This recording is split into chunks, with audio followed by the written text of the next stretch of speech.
All right, Virginia is once again in the national spotlight this election day.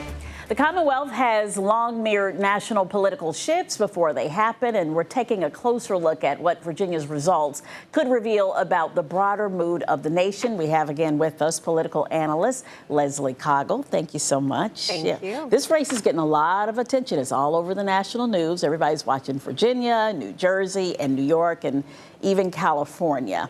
Now, when you look at the polls between Spanberger and Earl Sears, you're seeing like some really wide gaps.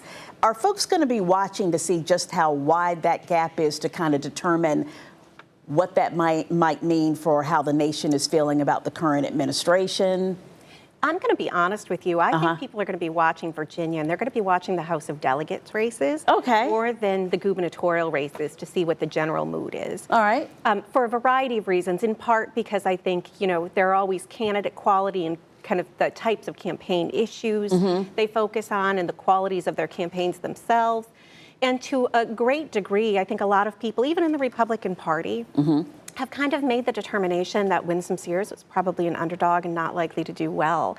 So in that kind of instance, I think you're looking at a lot of these House of Delegates races to say, okay, when people don't maybe have strong feelings about the top of the ticket, or kind of the campaigns are kind of maybe a little bit more even, what's the voter sentiment going to look like? Okay, well, that's going to be interesting because right now it is 51-48 with the Democrats obviously having the lead there in terms of House races. But there could be, because we have some interesting races going on right here in Hampton Roads, the Virgil Thornton and A.C. Cardoza race and the one that we just profiled, Batten and Anderson. Yeah, absolutely. And I think it's important to keep in mind here, to the extent that we're talking about Virginia redistricting, you need Democrats to keep the House of Delegates for that to happen. So that race, they're always consequential, but I think it's particularly consequential this year.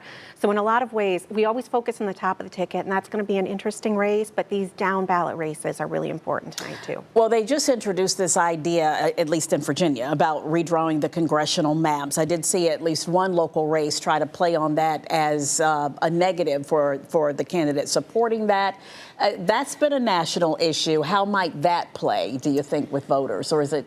So this is always a funny question because in a lot of ways, voters don't necessarily know a ton about nuance when it comes to these issues. And this was a really recent issue as well. Right. But let's add a caveat to that. Virginia voters are, we're kind of special.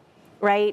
We tend to follow politics a little bit more, in part because so much money comes into these races. We are seeing a lot of money and a lot of ads, and these get a lot of attention, and there's kind of less to focus on in terms of a presidential race, too.